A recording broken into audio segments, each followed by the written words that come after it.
So I am always looking for things that are a little bit different and unique during swimming lessons to make it really fun and engaging for those swimmers. Especially for those swimmers that may have been there for a while. Now generally they do start, don't they? Children tend to start at a very young age because that's what we recommend to start swimming, learning to swim right from babies or toddlers age. So it could be that some children have been there for 4 or 5 years and doing the same thing over and over again. Yes, we need repetition. That is amazing. We need to do that as teachers. Of course, we need to do repetition in order for those skills to become sticky and for them to remember them and then to master them. Of course, absolutely. But sometimes it could become monotonous, and especially for us as teachers, especially if you're doing it day in, day out for many hours a day and even doing the same age group throughout the day, it can get a little bit of where we're doing the same thing repetitively ourselves, which then could potentially come across as if it's not as exciting for us anymore. So the way that we conduct our lessons might not be as enthusiastic anymore as they used to be before when we first started, or it doesn't have as much energy or animation, or with the children we may seem as though we're coming across as if we're a little bit more tired, because it's a case of here we go again, we're going to be doing this again, or we're going to be singing this song again, and it's the same thing. So I have a couple of ideas here for you of different ways you can do things in your lessons.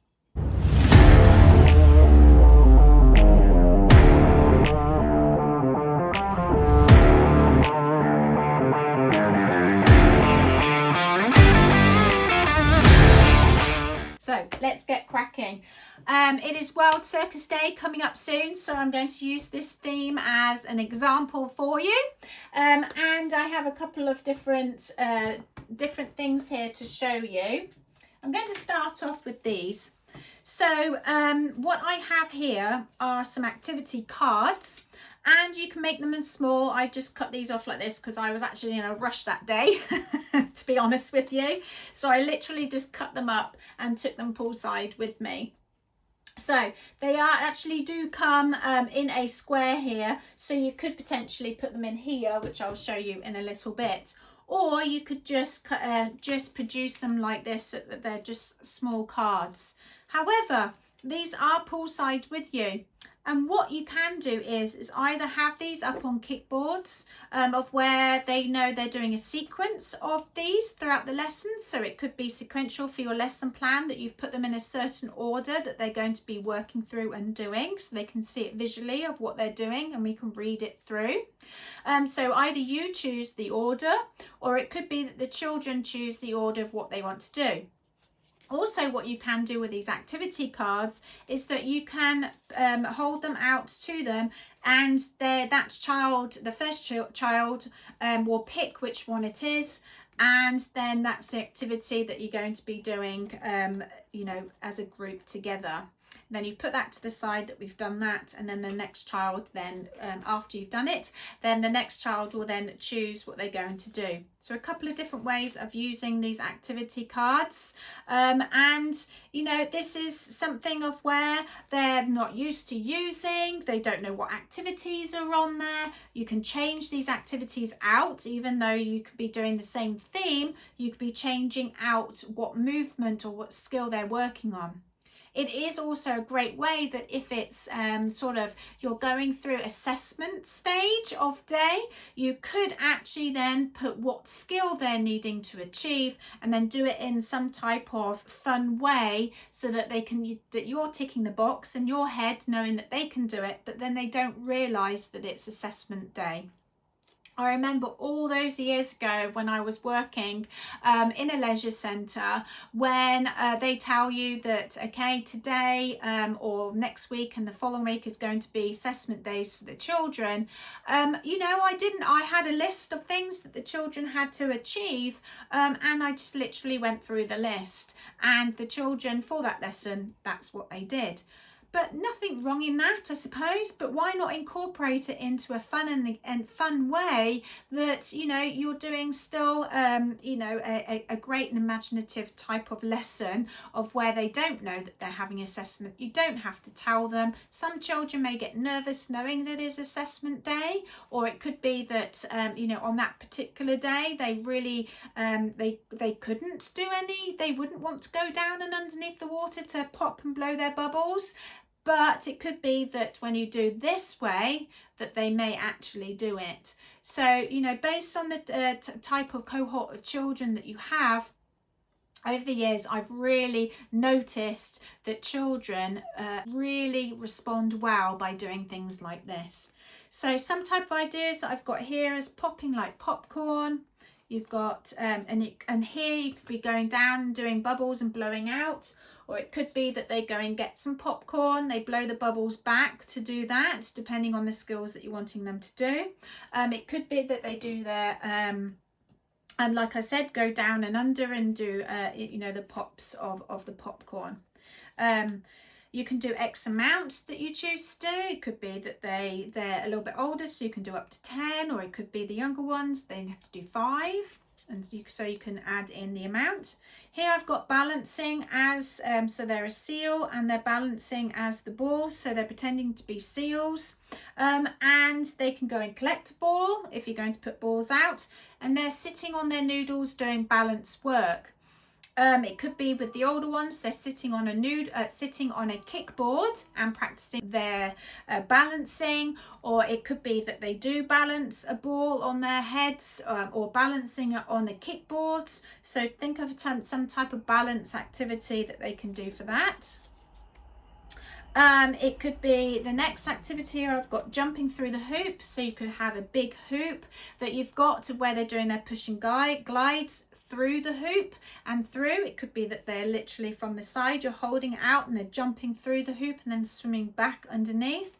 It could be that you're holding the hoop and that they are just doing their strokes, and they go down and under and through the hoops, so they could be on the bottom of the water.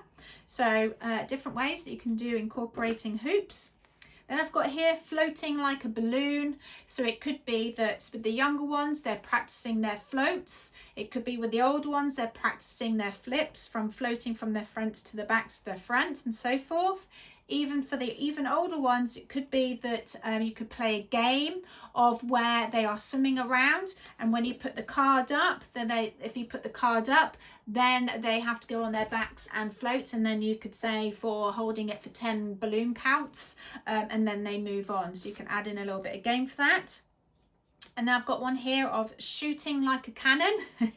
So they're doing their push and glides, primarily push and glides really, but you can do, they're doing tumble turns of where they're practicing tumble turns and pushing off as hard as they can.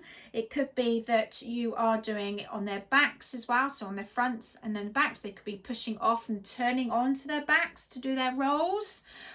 So they could be going down and collecting hoops or something from the bottom that are pretending to be like the bullets coming out of the cannon that is down, and that they go and collect those to come back up. As they go down, they could be doing sort of vertical pushes off the floor and go as high as they can for the old ones if they can touch the bottom. So a couple of things for there. And last one is riding the bear. So you can do almost like a little bit of Simon Says game on here of where they are sitting on their noodles and that they are following you as the teddy bear, and they're riding, so practicing their treading water feet or legs. It could be that they do go and get a teddy bear and that they balancing on their noodles, and they have to keep the noodles on, add in 2, so front and back, as they're riding the bear. They could be adding in their arm strokes. They're practicing front crawl. They could be practicing breaststroke arms as they're riding the bear.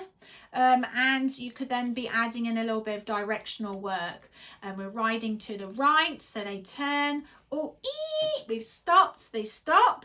And then off we go. You could do a little bit of a traffic light game with this, of where you've got the different coloured green, yellow and red, you know, almost like sticks like this. of where they have to stop, and then green mean go, and then orange or yellow meaning that they have to go quite slowly. So there you go with the different activities with the cards. Now, another way you could do this, number 2, is that you can cut these out and you can put them in a movement cube. Now these are foam cubes that you can buy. Now I bought these in a pack, and what they have is that they have these individual little pockets so that when you cut these out they fit in here. And it could be that you throw the dice and whatever activity is on there that they then will be doing. Or it could be that they take it in turns to do the activity. So I've gone through the different activities, so I don't need to go through those again. But using a movement cube is really great. You could have another one as well that actually has numbers or colours on it, of where then it could be that if they are popping like the popcorn, then you could then throw the number dice of where they know how many that they're going to be doing. Or it could be that on the floating like a balloon, it could be that you throw a colour and that they then have to go and collect the balloon and then they float on their backs. So it could be that you're adding in that way as well. Then one more way of doing it, which is fun too, is a little spinner here. So I have these transparent spinners. That is a new purchase. That is something new for me to be testing out. And I thought this would be really good fun because you can actually separate or use a board wiper to write on here and separate. So we've got 4 corners, and you could even put on there as to what they're going to be doing, and then they spin the spinner and whatever it lands on is what activity they're going to do. Now these ones are quite small, so what I was going to do with this is that I was going to potentially have a list of these activities, or you could have these and then you would just then put on what number they are, and then on here you're going to have 1, 2, 3 and then 4, and then if it lands on 1 then you know that that's the activity that they're going to go and do.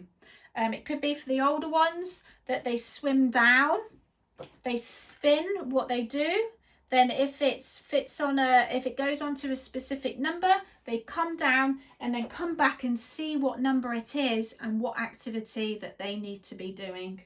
And you could also then add in a little bit of a relay race of where they each have one, so each team has one, and that they then of course then go down, spin it.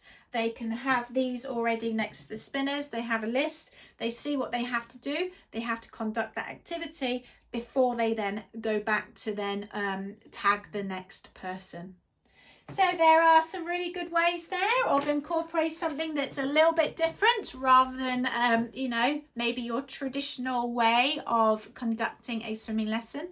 Let me know if you've got any other ideas that you have with regards to this type of concept.